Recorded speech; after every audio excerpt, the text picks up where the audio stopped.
I woke up to the sound of heavy machinery grinding away outside my bedroom window, which was odd considering it was barely 6 in the morning on a Saturday in February. I threw on some clothes and trudged through the snow that had accumulated overnight, another typical winter morning in Bozeman, Montana. What I saw when I reached my horse pasture made my blood boil hotter than any anger I had felt in my 38 years of life. 3 massive dump trucks were lined up along the fence separating my property from the community common area, and they were systematically dumping mountains of dirty, salt-laden snow directly into my pasture. My 2 horses, Thunder and Whiskey, were pressed against the far fence line, eyes wide with panic as these mechanical beasts invaded their space. The snow kept coming, load after load, burying the grass that I had carefully maintained, contaminating the ground where my horses grazed. I ran toward the trucks, waving my arms and shouting over the diesel engines. The driver of the nearest truck saw me and had the decency to stop, though his expression suggested he knew exactly what kind of mess he had just stepped into. I climbed up onto the running board as he rolled down his window. "What the hell do you think you are doing?" I demanded, my breath forming clouds in the frigid air. The driver, a weathered man in his 50s with a guilty expression, handed me a work order. "Look, man, I'm just doing what the paperwork says. The HOA hired us to clear all the community streets and parking areas. They gave us specific instructions to dump it all here." I snatched the paper from his hands and scanned it quickly. Sure enough, there it was in black and white. A work order signed by Patricia Hennington, the HOA president, authorizing the removal of all snow from community areas and designating my property as the dump site. My property. The land I owned, not the HOA. "This is private property," I said, trying to keep my voice level despite the rage building in my chest. "You cannot dump anything here without my permission, which nobody asked for." The driver looked uncomfortable, shifting in his seat. "The lady who hired us said this was community property designated for snow storage. We've already dumped about 40 loads here since yesterday afternoon." Yesterday afternoon. I had been in town visiting my sister, returning late in the evening after dark. I had not even noticed the growing mountains of snow in the dim light, assuming any accumulation was just from the natural snowfall. Now, in the harsh morning light, I could see the full extent of the disaster. Easily 100 tons of snow, mixed with road salt, sand, gravel, and God knows what else, contaminating my pasture. "Stop right now," I ordered. "All of you, do not dump another single load." The driver nodded and radioed to his colleagues. The engines quieted one by one, leaving an eerie silence broken only by my horses nervously pawing at the ground on the far side of their enclosure. I pulled out my phone and snapped dozens of photos, documenting the trucks, the mountains of filthy snow, and the work order with Patricia's signature clearly visible. I knew Patricia Hennington well, unfortunately. She had moved into the Meadowbrook Estates community about 2 years ago, and had immediately begun her campaign to become HOA president. Within 6 months, she had achieved her goal through a combination of relentless campaigning and driving her only opponent to withdraw from the election out of sheer exhaustion. Patricia was 53 years old, with the kind of haircut that screamed, "Let me speak to your manager," and an attitude to match. She drove a white Lexus SUV with a vanity plate that read Rolmker, which I assumed was meant to spell rulemaker, though it looked more like rulemaker run through a text message abbreviation filter. My property sat on the edge of Meadowbrook Estates, a planned community of about 200 homes spread across what had once been ranchland. When I bought my 5-acre parcel 8 years ago, it was specifically excluded from the HOA because I had negotiated that condition before signing. I wanted horses, I wanted to manage my own land, and I wanted absolutely nothing to do with homeowners associations after hearing horror stories from friends. The developer had agreed, putting it in writing that my property, while adjacent to the community, was not subject to any HOA rules or fees. Patricia had never accepted this arrangement. She had made multiple attempts to force me to join the HOA, claiming that having a non-member property within the community boundaries was unacceptable and devalued the neighborhood. Never mind that my property was immaculately maintained, my horses were well cared for, and my house was one of the nicest in the area. Patricia simply could not stand the idea that someone within her line of sight did not have to follow her rules. I marched across the snow toward the community center, which housed the HOA office. The building was a pretentious structure that Patricia had pushed through last year, using community funds to build what was essentially a monument to her own ego. It featured a grand entrance with columns that would have looked more at home on a southern plantation than in Montana, along with a parking lot large enough to accommodate 50 vehicles, despite most meetings attracting maybe 20 attendees. The door was locked, which was not surprising given the early hour. I called Patricia's number, which I had saved specifically for situations like this. She answered on the fourth ring, her voice thick with sleep and irritation. This better be important, calling at this hour on a weekend. Patricia, this is Marcus Hayes. Your snow removal company just dumped about 40 truckloads of snow into my horse pasture, my private property, without permission. There was a pause, and I could practically hear her brain switching from sleep mode to combat mode. The community needed the snow removed for safety reasons. We had to put it somewhere. You had to put it on your own property, not mine. I'm not part of your HOA, remember? That was specifically negotiated when I bought this land. Your property is within the community boundaries, Patricia said, her voice taking on that particular condescending tone she used when explaining things to people she considered beneath her. Therefore, it's subject to community needs. The snow had to go somewhere, and your pasture was the most logical location. I took a deep breath, counting to 5 before responding. Patricia, that's not how property rights work. You cannot use someone else's private property as your personal dump site. I'm calling the police and a lawyer. You're overreacting, she said dismissively. It's just snow, it will melt in the spring. It's snow mixed with road salt that will contaminate my soil and make my horses sick if they eat it. It's snow mixed with sand and gravel that could injure them.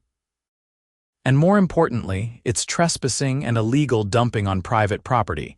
You've just committed multiple crimes, Patricia. Are you threatening me? Her voice rose to that shrill pitch that made my teeth ache. I am the HOA president, and I made a decision in the best interest of the community. If you have a problem with that, you can file a complaint through the proper channels. The proper channels include the sheriff's office and my attorney, I said. And if I find out my horses have been injured because of this, those channels will also include a very expensive lawsuit. I suggest you send those trucks somewhere else immediately and make arrangements to remove every ounce of snow from my property. I hung up before she could respond and called the Gallatin County Sheriff's Office. I explained the situation to the dispatcher, who promised to send a deputy out as soon as possible. Then I called my lawyer, Bill Morrison, whose number I also had saved.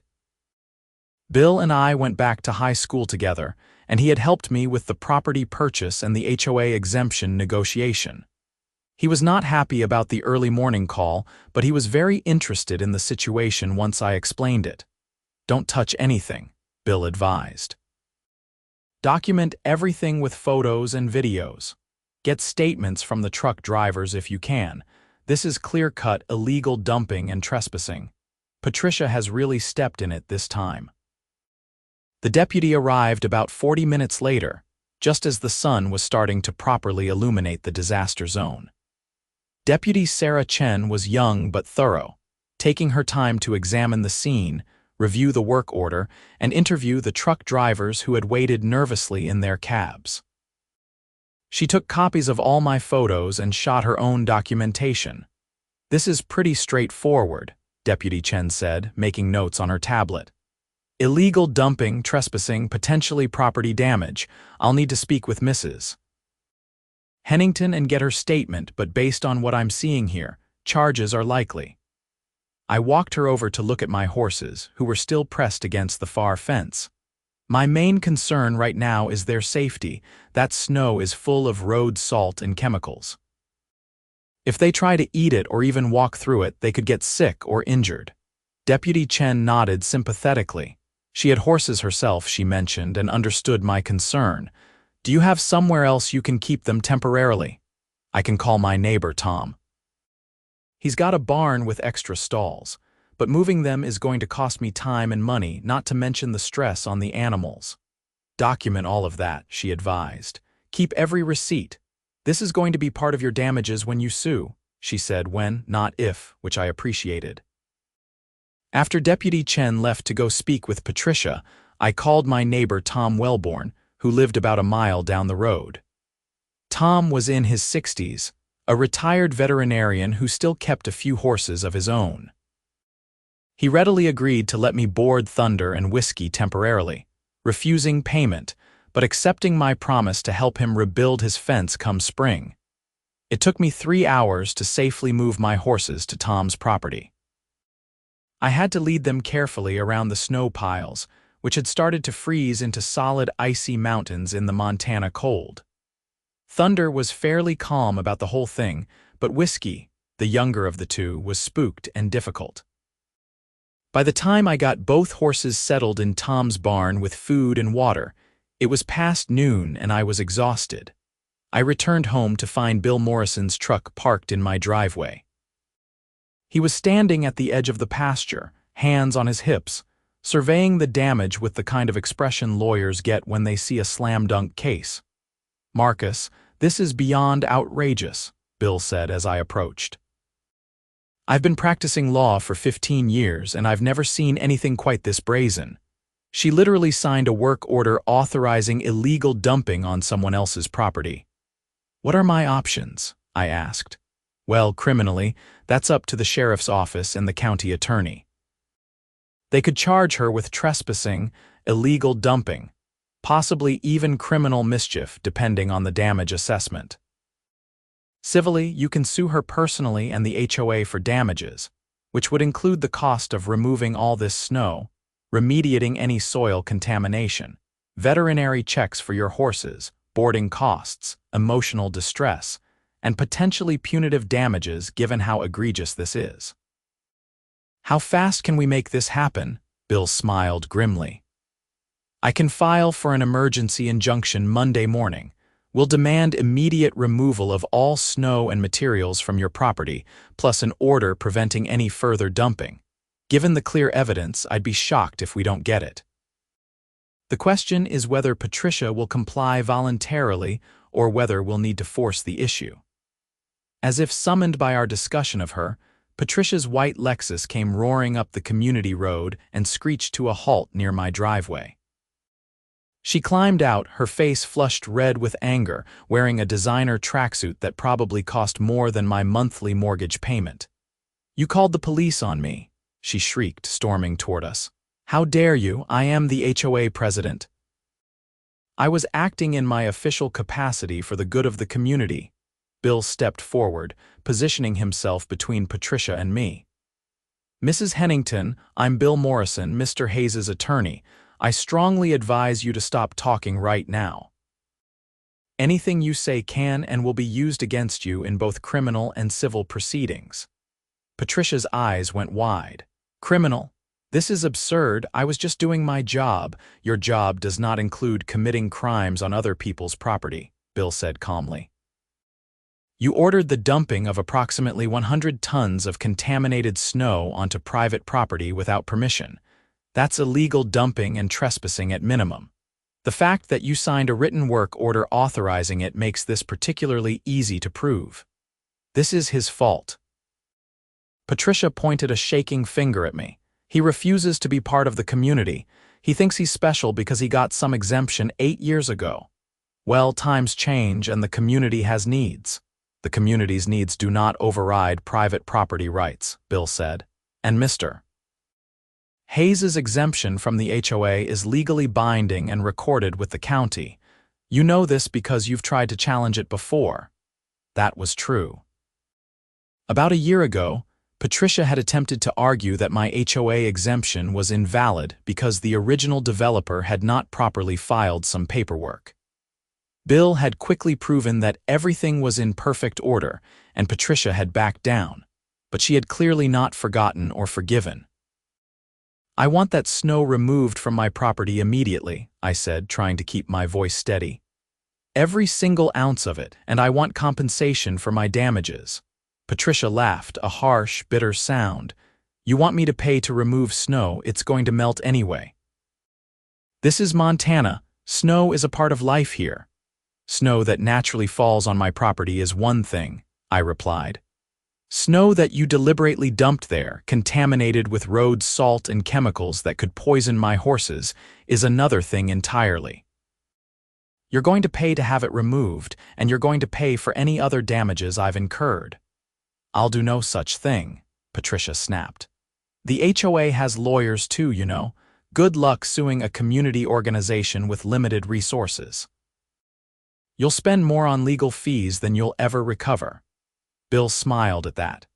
Mrs. Hennington, I'm handling this case pro bono for my friend, and given the clear liability here, I expect we'll recover attorney's fees as part of the judgment. So please, keep digging this hole deeper. It only helps our case. Patricia's face went from red to purple. She opened her mouth to say something else, then apparently thought better of it. She spun on her heel and marched back to her Lexus, gunning the engine as she drove away, spraying gravel and slush. Well, that went about as well as expected, Bill said dryly. I'll draft the emergency injunction tonight and file it first thing Monday morning. In the meantime, don't do anything to the snow. Leave it exactly as it is so we have clear evidence. I spent the rest of that Saturday and all of Sunday fuming about the situation and checking on my horses at Tom's place. Thunder and Whiskey were settling in well enough, but I could tell they were confused about why they were not home. Horses are creatures of habit, and disrupting their routine was stressful for them. On Sunday afternoon, I walked the perimeter of my pasture, taking more photos and videos. The mountains of snow the trucks had dumped were now frozen solid, dirty gray and brown with salt, sand, and road grime. I estimated there were at least 15 separate piles, some of them 10 feet high. The smell of chemicals was noticeable even in the cold air. This was going to be an environmental nightmare if it was not cleaned up properly. Monday morning came, and Bill filed the emergency injunction as promised. By Tuesday afternoon, we had a hearing scheduled for Thursday. The judge assigned to the case was the Honorable Margaret Strickland, who Bill assured me was fair-minded and not inclined to tolerate nonsense. Wednesday brought an interesting development. I received a certified letter from the HOA's attorney, a firm out of Billings called Davidson and Associates. The letter claimed that my property was subject to an easement that allowed the HOA to use it for community purposes, including but not limited to snow storage. This was complete fiction. No such easement existed in my deed or in any of the recorded documents. It was a desperate lie, and a stupid one at that. I forwarded the letter to Bill, who actually laughed when he called me back. They're making this up as they go along. There's no easement. I've reviewed every document 3 times. They're either incompetent or deliberately lying to the court, neither of which is going to end well for them. Thursday's hearing was held in the Gallatin County Courthouse in Bozeman. I arrived early with Bill, who was dressed in a sharp suit and carrying a briefcase full of documents. Patricia showed up with her attorney, Richard Davidson, a slick-looking man in his 40s who had the kind of smile that made you want to count your fingers after shaking hands. Judge Strickland called the hearing to order and asked Bill to present our case first. Bill methodically walked through the timeline, showing photos of the snow dumping, the work order with Patricia's signature, statements from the truck drivers, and the deputy's report. He then presented copies of my property deed, showing clearly that no easement existed and that my HOA exemption was properly recorded. Your Honor, this is a straightforward case of illegal dumping and trespassing, Bill concluded. Mr. Hayes's property rights have been violated in an egregious manner. We're requesting an emergency order requiring the immediate removal of all dumped materials, as well as a restraining order preventing any further dumping. Judge Strickland turned to Davidson. Counselor, what's the HOA's response to these allegations? Davidson stood, adjusting his tie. Your Honor, the HOA contends that Mr. Hayes's property is subject to an easement allowing for community use, including snow storage. Furthermore, the HOA had a legitimate emergency situation with excessive snowfall creating dangerous conditions in community roadways. Mrs. Hennington acted reasonably under the circumstances. You have documentation of this easement. Judge Strickland asked, her tone suggesting she already knew the answer. Davidson shuffled some papers. The easement should have been recorded when the community was originally platted. We're still researching the exact filing. So you don't have it, the judge said flatly. We're confident it exists, Your Honor. Judge Strickland looked at him over her reading glasses with an expression that could freeze lava. Counselor, I have here a complete title report on Mr. Hayes's property provided by his attorney. It shows no easement of any kind. Do you have any actual evidence, or are you wasting this court's time? Davidson's confident demeanor cracked slightly. Your Honor, we need more time to research our records. You had several days since this motion was filed to do that research, Judge Strickland said. Mr. Hayes has presented clear evidence of illegal dumping on his property. The work order is signed by your client, the HOA president. The truck drivers confirm they dumped snow at that location on her orders. You're telling me there's an easement but cannot produce it. Does the HOA have any actual defense to these allegations? Patricia, who had been sitting silently with a pinched expression, suddenly stood up. Your Honor, if I may speak. Judge Strickland looked slightly annoyed but nodded. Go ahead, Mrs. Hennington. Your Honor, Mr. Hayes has been a thorn in the side of our community for years. He refuses to follow community standards. He keeps horses, which create noise and smells. He acts like he's better than everyone else because he got some special exemption. The community needed a place to put the snow, and his property was the logical choice. He should be helping the community, not fighting against it. The courtroom went very quiet. Judge Strickland's expression could have etched glass. Mrs. Hennington, did you just admit in open court that you ordered the dumping of snow on Mr. Hayes's property because you believe he should be helping the community? Patricia, apparently not recognizing the danger she was in, nodded. Yes, exactly. He needs to learn that we all have to work together. Judge Strickland looked at Davidson. Does your client understand that she just admitted to intentional trespassing and illegal dumping? Davidson looked like he wanted to crawl under the table. Your Honor, I'd like to request a recess to confer with my client. Too late for that, the judge said. I've heard enough. The emergency injunction is granted. The HOA is ordered to remove all dumped snow and materials from Mr. Hayes's property within 7 days. Failure to comply will result in contempt charges and daily fines of $1,000. Additionally, the HOA and Mrs. Hennington personally are hereby restrained from dumping any materials on Mr. Hayes's property or otherwise trespassing on his land. A full hearing on damages will be scheduled for next month. This court is adjourned. Bill and I walked out of the courthouse into the cold afternoon air. He was grinning like he had just won the lottery. That went even better than I expected. Patricia basically confessed to everything on the record. The damages hearing is going to be interesting. How much do you think it will cost them to remove all that snow? I asked. Tens of thousands, easily. They'll need special equipment to break up the frozen piles, trucks to haul it away, and somewhere else to dump it legally. Plus, there's the environmental assessment we'll require to make sure the soil hasn't been contaminated, and that's before we even get to your other damages.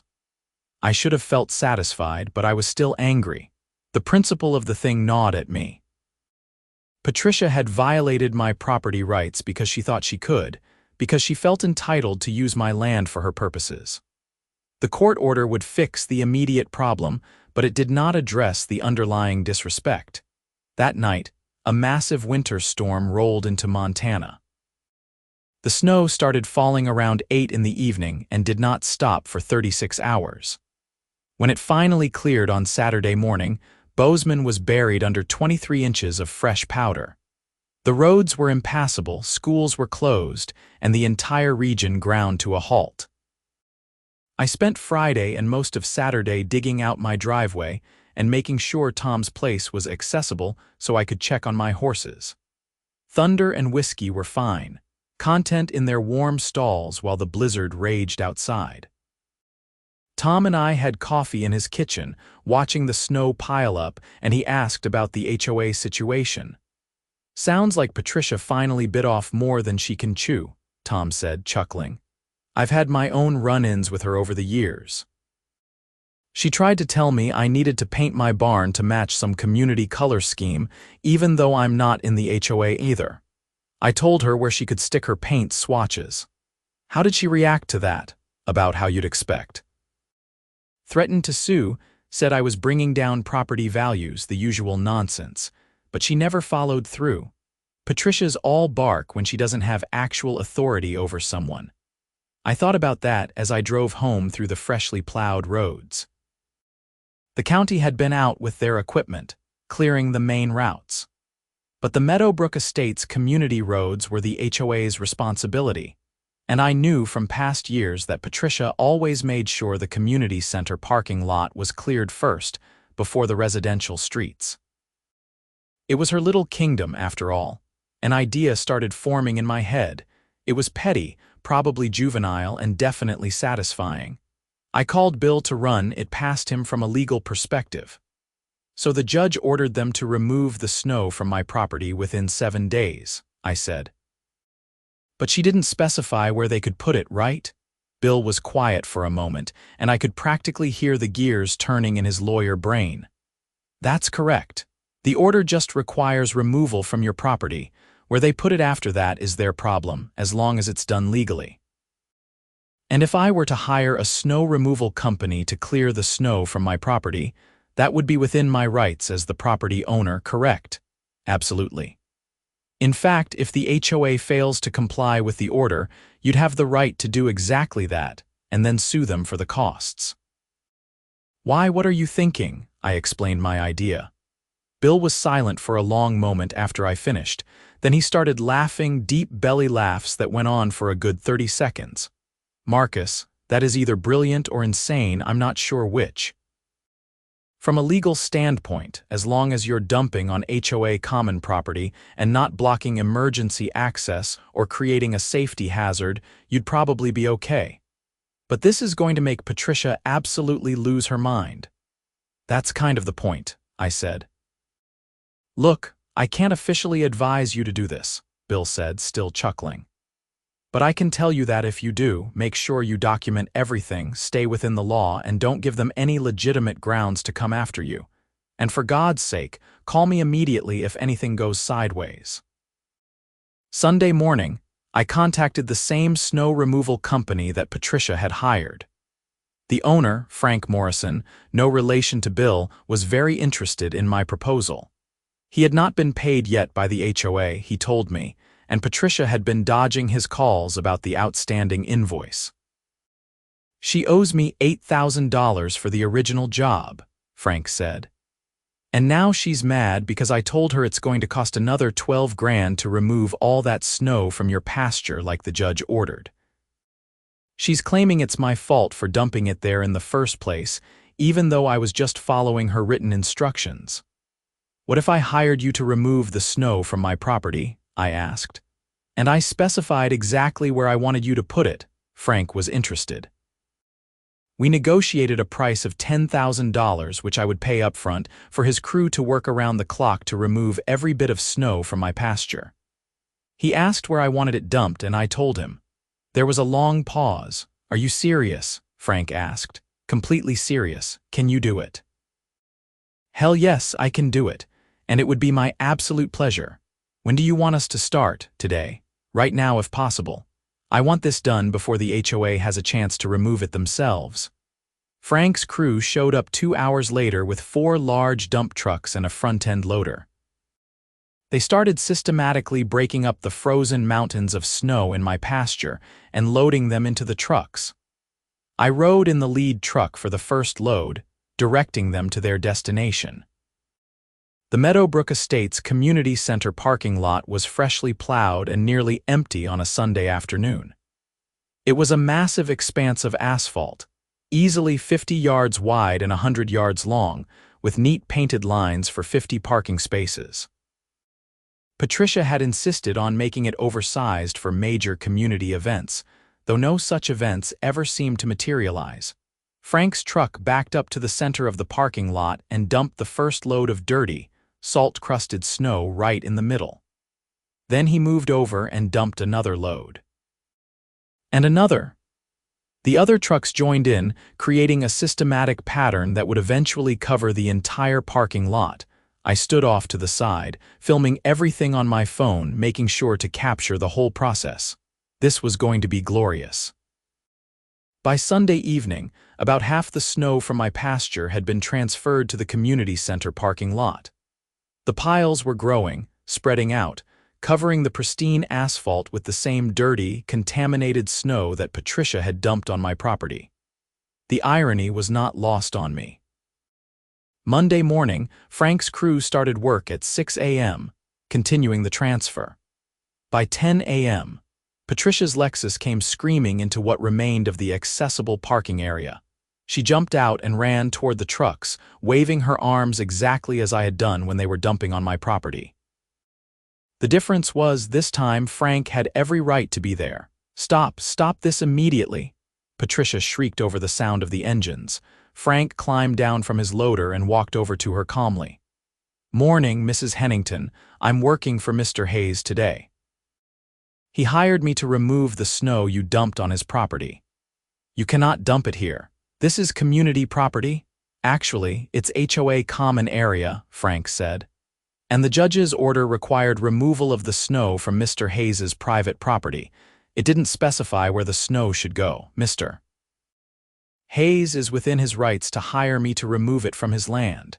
Where I put it after that is between me and him, as long as it's on property where dumping is legal." "This is not legal." Patricia was nearly apoplectic. "You're blocking the parking lot. The parking lot is HOA property which Mr. Hayes is not a member of," Frank pointed out. "But if you want to file a complaint, you're welcome to call the sheriff's office. Of course, when they get here, I'll show them the work order you signed authorizing the dumping on Mr. Hayes's property in the first place."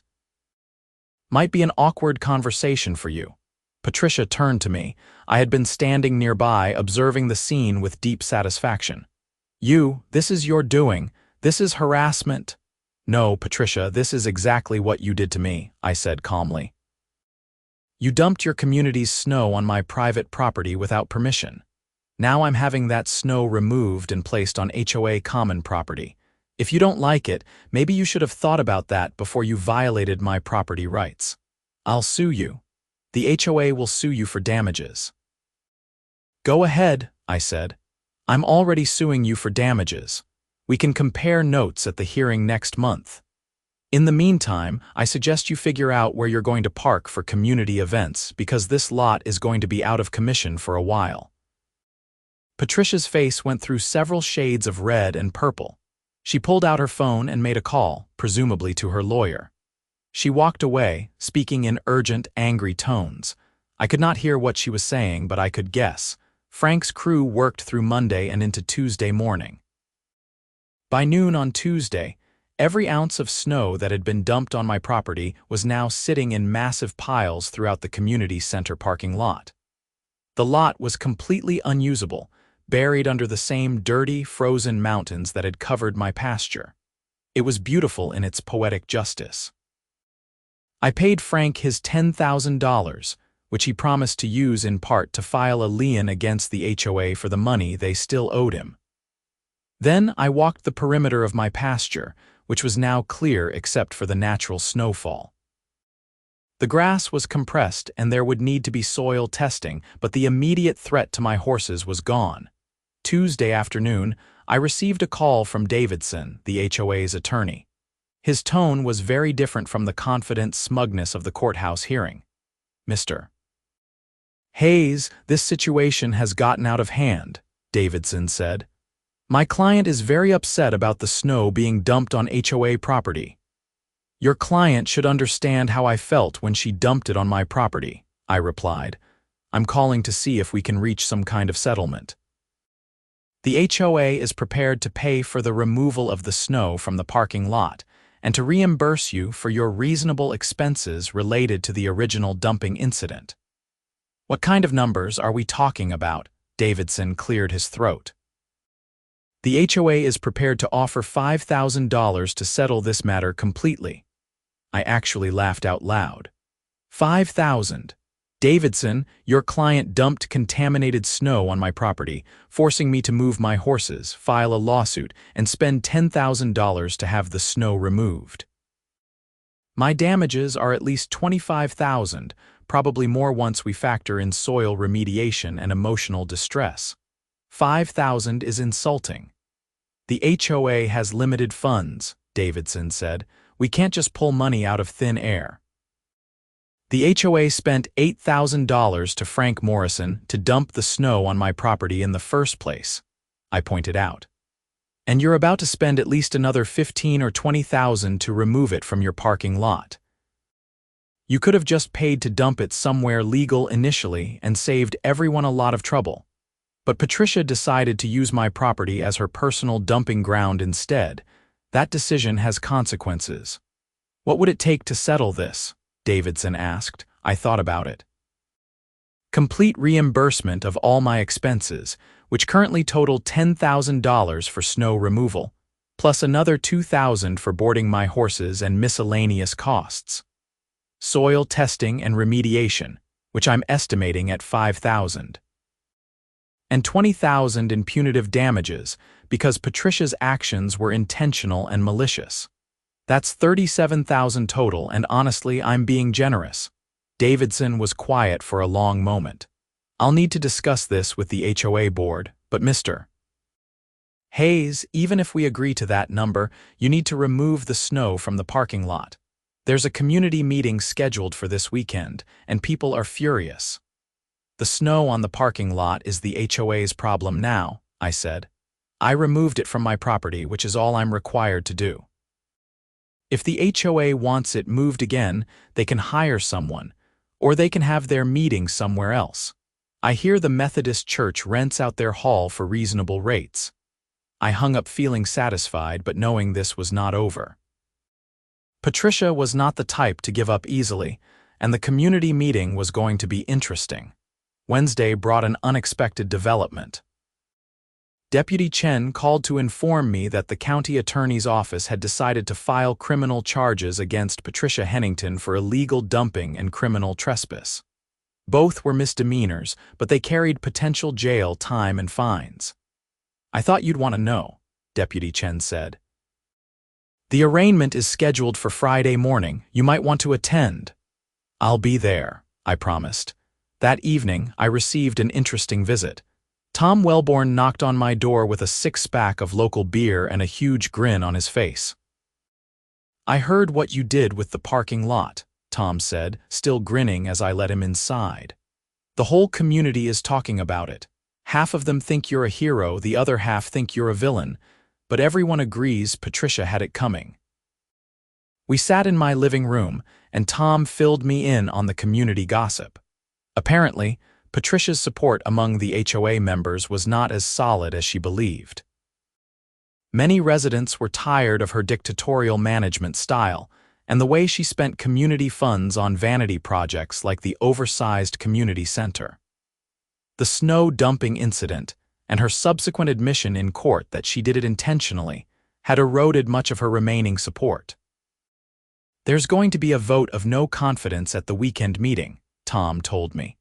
"Several board members are pushing to remove her as president. They're worried about the liability and the cost of fighting your lawsuit." "How much is in the HOA's reserves?" I asked. "Last I heard, about $50,000. But Patricia's already spent 30 of that on the community center renovations. They really can't afford a big settlement or judgment against them. That was interesting information. If the HOA was low on funds, Patricia might be personally on the hook for at least some of the damages. That would make things very uncomfortable for her.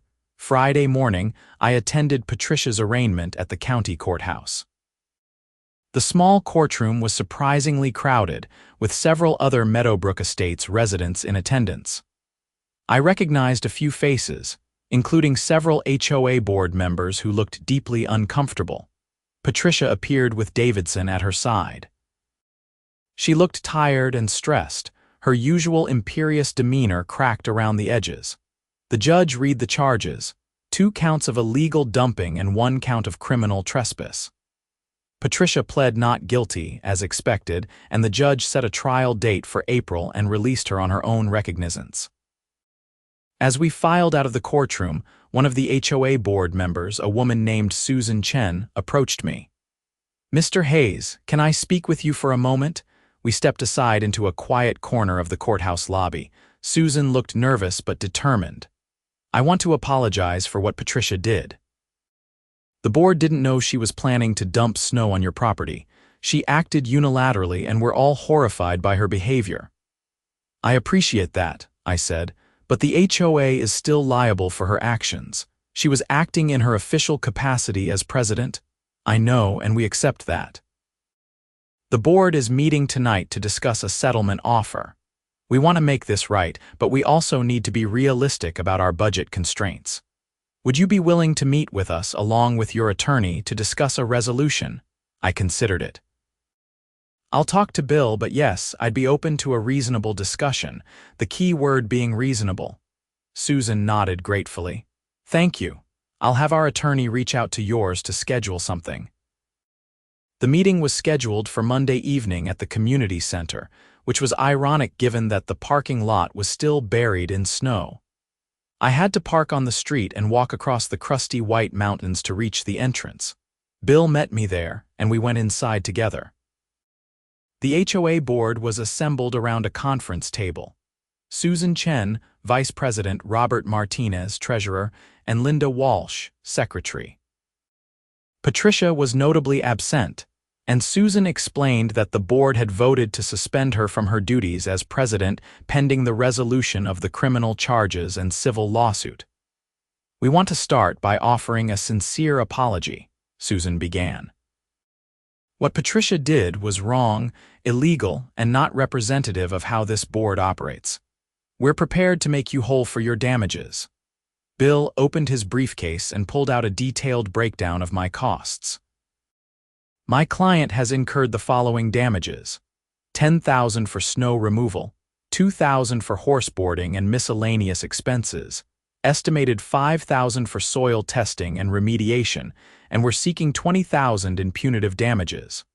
Total of $37,000. Robert Martinez, the treasurer, winced. "That's going to nearly wipe out our reserves. We'd have to levy a special assessment on all the homeowners to cover it." "That's not Mr. Hayes's problem," Bill said firmly. "Your president committed intentional torts against my client's property.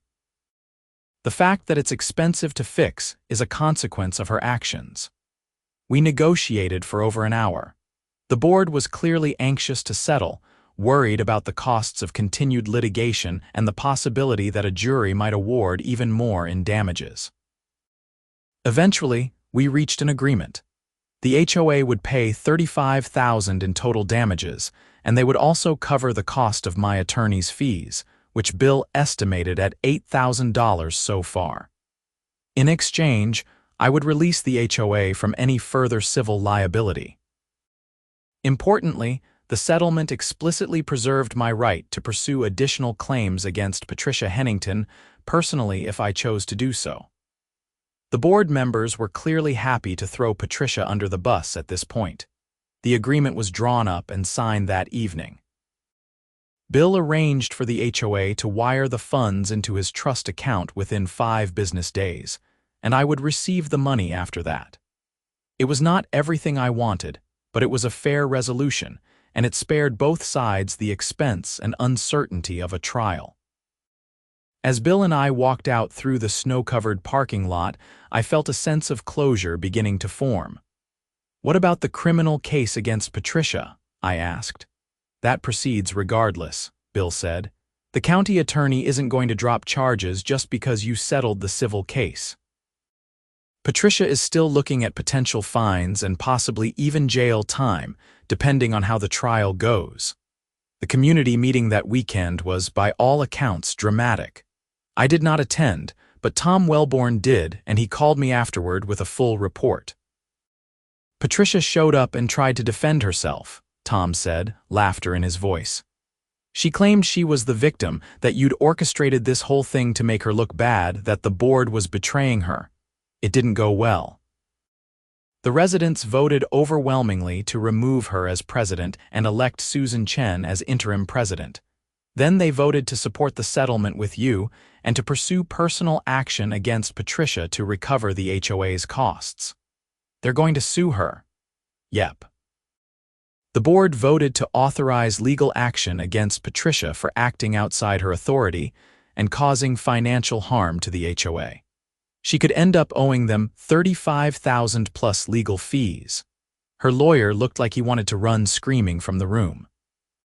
Patricia's downfall was swift and comprehensive. In addition to the criminal charges and the HOA suing her, several residents filed complaints with the state licensing board, alleging that Patricia had mismanaged HOA funds and violated her fiduciary duties as president. An audit was ordered, and while I did not know all the details, Tom heard through the grapevine that irregularities had been found. March rolled into early April, and the snow finally began to melt. Frank Morrison's crew came back, hired by the new HOA board, to remove the remaining snow from the parking lot before it melted and flooded the area. My pasture dried out, and soil testing showed some elevated salt levels, but nothing that would prevent the grass from growing back. I had thunder and whiskey brought home, and they settled back into their routine happily. Patricia's criminal trial was held in late April. I attended as a witness, testifying about the dumping and the damage to my property. The truck drivers testified that Patricia had specifically directed them to dump on my land, knowing it was private property. The signed work order was entered into evidence. Patricia's defense, such as it was, consisted of arguing that she had been trying to help the community and that I was being vindictive by pressing charges. The jury deliberated for less than 2 hours before finding Patricia guilty on all counts. The judge sentenced her to 30 days in jail, suspended pending good behavior, 200 hours of community service, and a $5,000 fine. She was also ordered to pay restitution, which in practical terms meant the judge was backing up the civil settlement I had already received. The HOA's lawsuit against Patricia was settled out of court. She agreed to pay the HOA $20,000 over 2 years and to never seek any position on the HOA board again. From what Tom told me, Patricia and her husband were considering moving away from Meadowbrook Estates entirely, unable to face the daily reminders of her spectacular fall from grace. As for me, my life returned to normal. The settlement money covered all my expenses with some left over, which I used to upgrade my barn and fence line. Thunder and Whiskey were healthy and happy, grazing peacefully in a pasture that was finally free from contaminated snow. The grass grew back thick and green that spring, better than ever. Susan Chen proved to be a competent and reasonable HOA president. She never once tried to pressure me into joining the HOA or questioned my property rights. When I saw her around town, she was always friendly and professional. The new board cut back on wasteful spending and focused on actual community needs like road maintenance and snow removal that was done legally and properly. In June, I was working in my pasture, repairing some fence posts, when a car I didn't recognize pulled up. A couple in their 30s got out and introduced themselves as potential buyers for Patricia's house. They had heard there was some kind of controversy with the previous owner and wanted to know the story before they made an offer. I gave them a brief, factual summary of what had happened. They listened with wide eyes, and the husband shook his head in disbelief. "So she just dumped snow on your property because she didn't like that you weren't in the HOA? That's essentially it," I confirmed, "and you dumped it all back on the community center parking lot." The wife was grinning now. "I had it legally removed from my property and placed on HOA common area, yes." They both laughed. "That's amazing," the husband said. "Honestly, knowing that the HOA had someone keeping them in check makes us feel better about buying here. We've heard horror stories about HOAs run by petty tyrants. Sounds like you made sure that won't happen in this community." They bought the house. Patricia and her husband moved to Missoula, about 200 miles away, where hopefully she would find some other outlet for her need to control everything around her. I heard later that she had actually gotten involved in a condo association there, but I tried not to think about it too much. That was someone else's problem now. Looking back on the whole crazy episode, I sometimes wondered if I had overreacted by dumping all that snow on the parking lot. It was petty, it was vindictive, and it definitely escalated the situation. But every time I thought that, I remembered the sight of those dump trucks burying my pasture, contaminating the land where my horses lived, violating my property rights because someone decided their needs were more important than my rights. No, I decided. I had done exactly what needed to be done. Sometimes you have to fight fire with fire, or in this case, fight snow with snow. Patricia had thought she could bully me into submission, that her position as HOA president gave her the right to do whatever she wanted. She learned the hard way that property rights matter, that actions have consequences, and that not everyone will just roll over when faced with bureaucratic tyranny. The community learned something too. The residents of Meadowbrook Estates became much more involved in HOA governance after the scandal. Attendance at meetings increased, board elections became competitive, and there was much more scrutiny of how community funds were spent. The next year, the HOA even voted to reduce dues because they had been overpaying for services that Patricia had selected without proper competitive bidding. As for Frank Morrison, he became my go-to contractor for any heavy equipment needs. We developed a solid friendship based on mutual respect and a shared appreciation for poetic justice. He still laughed every time he drove past the community center, remembering the satisfaction of dumping load after load of dirty snow exactly where I had directed him. Thunder and Whiskey lived their best lives, completely unaware of the human drama that had swirled around them. They had their pasture back, clean and safe, and that was all that mattered to them. I spent many peaceful evenings that summer sitting on my porch, watching them graze in the fading light, grateful that the whole mess was behind me. The legal bills were paid, the fences were repaired, and my property rights were firmly established. Nobody would make the mistake of thinking they could dump on my land again. The snow had melted, spring had turned to summer, and life in Montana continued with its usual rhythm of work, weather, and the occasional encounter with wildlife that wandered down from the mountains. I never sought out conflict with the HOA or anyone else in the community. I was just a guy who wanted to live peacefully on my property with my horses, maintaining my independence and my rights. But when someone violated those rights in such a brazen and arrogant manner, I was not going to just accept it. I was going to fight back, and I was going to make sure the lesson was learned. The story spread throughout Bozeman and the surrounding area. I became something of a local legend, the man who had stood up to an out-of-control HOA president and won.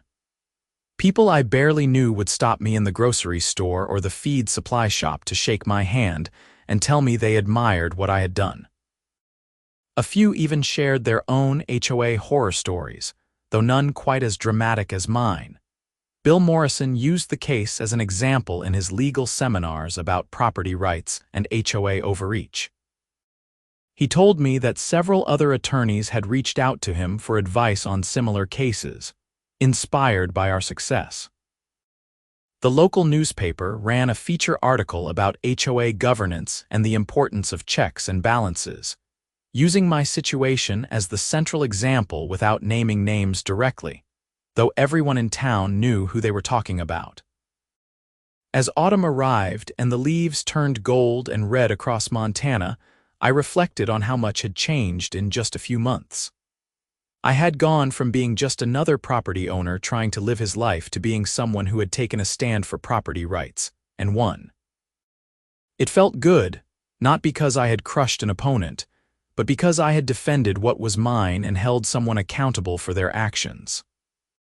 The first snow of the new season fell in early November, light flurries that dusted the pasture and made Thunder and Whiskey's coats sparkle in the morning sun.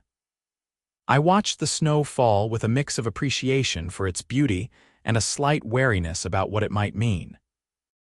But the HOA's snow removal that winter was handled properly, with the snow being dumped in a designated area that the new board had leased specifically for that purpose. No more illegal dumping, no more violations of property rights. Susan Chen stopped by one afternoon in December with a plate of Christmas cookies and an invitation to a holiday party at the community center. "I know you're not an HOA member," she said with a smile, "but we'd love to have you join us as a neighbor and friend. No obligations, no pressure, just good food and good company." I accepted the invitation and attended the party. It was pleasant and low-key, with families mingling and children playing games. Several people thanked me for what I had done, for standing up to Patricia and forcing positive change in the community. Others simply treated me like any other neighbor, which I appreciated even more. As I drove home that evening, passing through the gentle snowfall with my truck's heater blowing warm air, I felt genuinely content. My horses were safe, my property was secure, and I had proven that individual rights still mattered even when facing down institutional power. The HOA had learned to respect boundaries, the community had learned to hold its leaders accountable, and I had learned that sometimes fighting back was not just right, it was necessary. The parking lot incident became part of local lore, a story that would be told and retold around dinner tables and bar stools for years to come. Some versions exaggerated the details, claiming I had buried the entire community center or that Patricia had been arrested on the spot. The truth was dramatic enough without embellishment, but I never bothered correcting the tall tales. Let people have their stories. What mattered was the principle. When someone with authority decides they can violate your rights because it's convenient for them, you have to push back. You have to stand your ground and make it clear that rights are not negotiable, not even for the supposed good of the community. Patricia had thought her title as HOA president gave her power over me. She learned that she was wrong, and that lesson cost her dearly. The settlement money had been well spent. My property was in better shape than ever, with new fencing that would last for years, improved drainage to prevent future issues, and soil that had been properly treated and restored. Thunder and Whiskey had a safe, clean place to live, which was all I had ever wanted. The legal victory was satisfying, but the real win was knowing my horses were protected.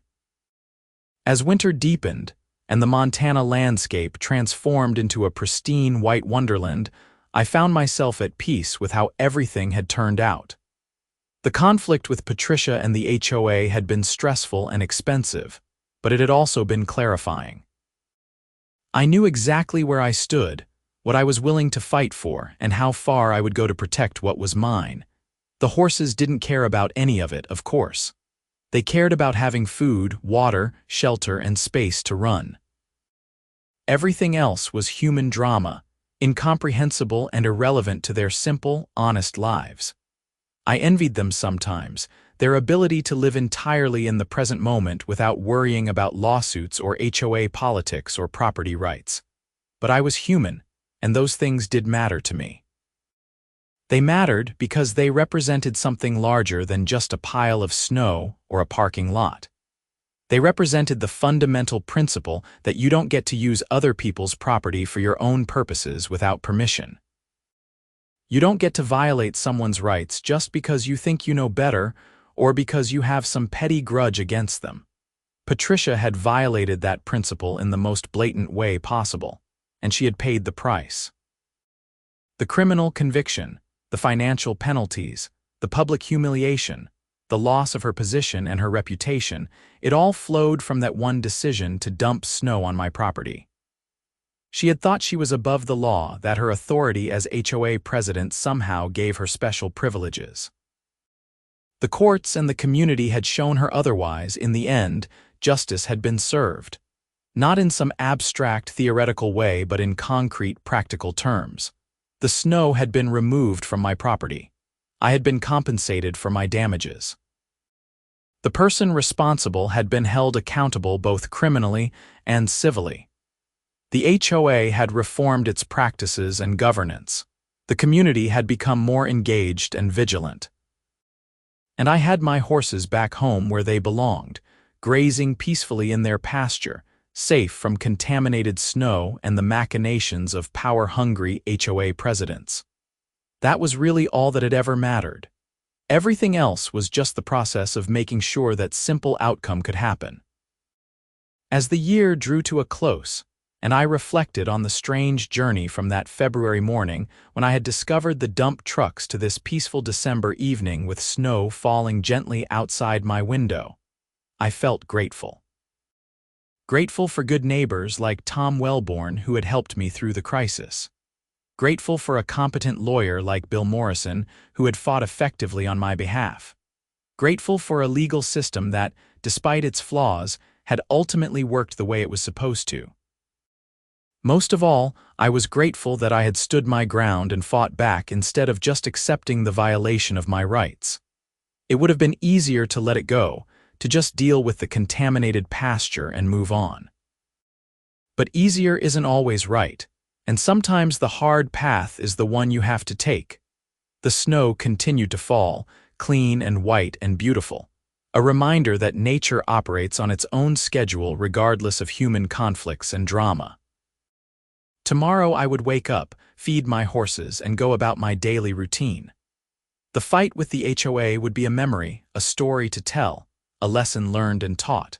Life would continue as it always does, with new challenges and new joys waiting around every corner. But tonight, I was content to sit by my fireplace with a hot drink, watching the snow fall, knowing that my property was mine, my rights were secure, and nobody was going to dump anything on my land ever again without facing serious consequences. That was a good feeling, a satisfaction that went deep and lasted long. The parking lot had long since been cleared, the snow melted and washed away by spring rains. But the memory of those mountains of dirty, contaminated snow piled high right where Patricia held her kingdom would never be forgotten by anyone who had seen it. It stood as a monument, however temporary, to the simple truth that actions have consequences, and that power without accountability eventually meets its match. I had been that match. Not because I was special or particularly brave or even looking for a fight. But because I knew what was right, I understood my rights, and I was willing to do what was necessary to protect them. In the end, that was enough. It had to be enough because that was all any of us really have, the willingness to stand up for ourselves and our principles when they are threatened. The fire crackled, the snow fell, and another chapter in my life closed with a sense of completion and satisfaction. Tomorrow would bring new challenges, but tonight belonged to reflection and rest. I had fought the good fight and I had won. Not just in court or in the parking lot, but in the deeper sense that my rights had been vindicated and my property had been protected. That was worth more than any settlement check or legal victory. It was worth everything.